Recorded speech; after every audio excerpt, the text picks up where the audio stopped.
আমাদের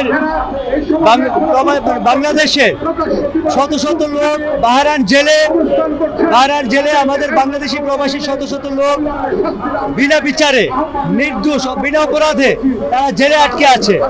ঘটনাটা এরকম ঘটেছে যে বাহরাইনে ডরমিটরি থাকে, একটি বিল্ডিং এ শত শত বাঙালিরা থাকে, ইন্ডিয়ানরা থাকে, অনেক দেশের লোকজনই থাকে। তো তারা বিল্ডিং এর মধ্যে কেউ একজন মাদক ব্যবসা করে, সেটা ইন্ডিয়ানও করতে পারে, পাকিস্তানিও করতে পারে, কিংবা আফ্রিকানও করতে পারে। অনেক দেশের লোকেরাই মাদক ব্যবসা একজন করে।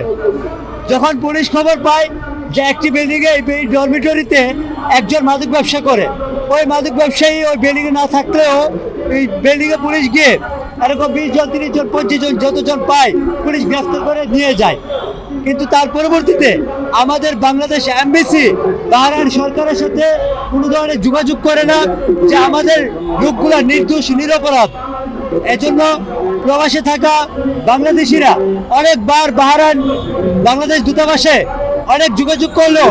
বাংলাদেশ দূতাবাসগুলো, আমি ব্যক্তিগতভাবে সৌদি আরব, দুবাই, কাতার, সিঙ্গাপুর বিভিন্ন দেশে দূতাবাসে গিয়েছি, শ্রমিকদের সমস্যা নিয়ে কাজ করছি।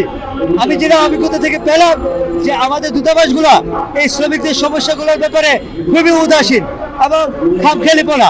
তারা 26শে ডিসেম্বর 26শে মার্চ 16 ডিসেম্বর বিভিন্ন জাতীয় দিবস উদযাপন এবং বাংলাদেশের মন্ত্রীরা ভিআইপিরা গেলে তাদের খেদমত ছাড়া শ্রমিকদের সমস্যা নিয়ে তারা তেমন কোনো ধরনের কাজ করছে না।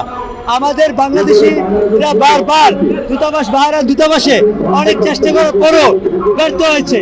আর বাহরাইনে বাংলাদেশের অবস্থা এতই নাজুক, বাহরাইন সরকার বাংলাদেশিদেরকে কিন্তু টুরিস্ট ভিসা দেয় না। বাংলাদেশের অবস্থা এতটাই নিচে নেমেছে যে বাহরাইনে কোনো ধরনের টুরিস্ট ভিসা না দেওয়ার কারণে আমরাও ব্যক্তিগতভাবে বাহরাইন যেতে পারছি না এবং বাহরাইন সরকারের কাছে কিংবা বাংলাদেশ দূতাবাসে আমরা যোগাযোগ করতে পারছি না। যার কারণে আজকে শতাধিক পরিবার আজকে এখানে সরকারের কাছে উদাত্ত আহ্বান জানানোর জন্য তারা একসাথে হয়েছে। সকাল থেকে প্রেস ক্লাবে তারা মানববন্ধন করছে এবং সরকারের কাছে উদাত্ত আহ্বান জানাচ্ছে। একমাত্র সরকারই পারে বাহরাইন সরকারের সাথে তারা যোগাযোগ করে আমাদের দেশের নিরপরাধ নির্দোষ প্রবাসীদেরকে তারা মুক্তি করতে। এখানে তাদের পরিবারগুলা শত শত পরিবার, তাদের সন্তানরা বছরের পর বছর অনাহারে অর্ধহারে অনেক আর্থিক কষ্টে জীবনযাপন করছে। এই জন্য আপনাদের মাধ্যমে আমরা সরকারের কাছে উদাত্ত আহ্বান জানাচ্ছি, সরকার যেন অতি শীঘ্রই বাহরাইন সরকারের সাথে যোগাযোগ করে আমাদের নিরপরাধ নির্দোষ প্রবাসীদেরকে মুক্ত করে আনে।